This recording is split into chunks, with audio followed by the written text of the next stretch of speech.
Assalamu alaikum warahmatullahi wabarakatuh. Line Seka Ramadhani twagala atoyanjulire atuwe ku dduwa omuntu yoteekeddwa okusoma nga osibulukuka. Seka oyanjulira abala tulaba. Alhamdulillahi rabbil alamin wassalatu wassalamu ala rasulillahi sallallahu alayhi wasallam wa ala alihi wa ashabihi ajma'in.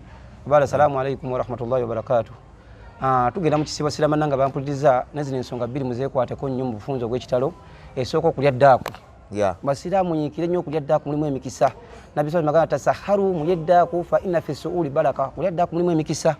Nekyalo okusoofayo nnyo okusomeddwa nga akaseera kali nga mugenda kusiibulukuka. Akolweggulaako. Kwana byagambe edduwa mwezi njuba. Enjuba nga egenda kugwawo awo tonnafuna ky'olyako. Funa edduwa z'osomaawo.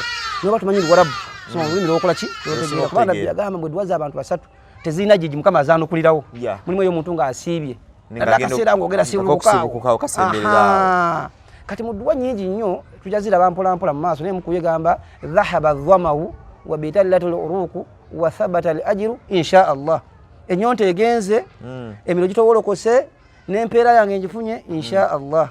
Kati edduwa endala ogisomera ng'omuntu akuliisizza emmere akusiibuludde. Ga afdala indakum swaimun wa akala ta'amukum al abrara wa akala ta'amukum al abrara wa salatu alayhi al malaika. Edduwa egisomera ku muntu akuseeki akusiibuludde n'afuna empeera eyo.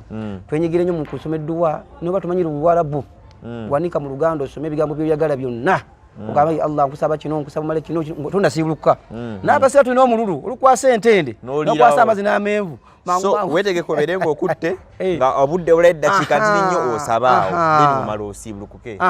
Osome edduwa olyoka okole ki osiibuke mu lulimi lw'otegeera kuba Oluwarabu lutaza abantu bangi ne mu lulimi lw'otegeera lwonna soma edduwa ng'osaba Mukama by'oyagala olyoka onywa amazzi oba entende oba lyenvu siruka ku bintu ebikola ki ebigonda si kirungi muntu kusiruka kawunga bijanjaalo bintu ebikalubakalube ebyo funa ebintu ebiri soft ebigonda ntende amazzi eryenvu ebintu ng'ebyo then bino bijja biri oluki oluvannyuma.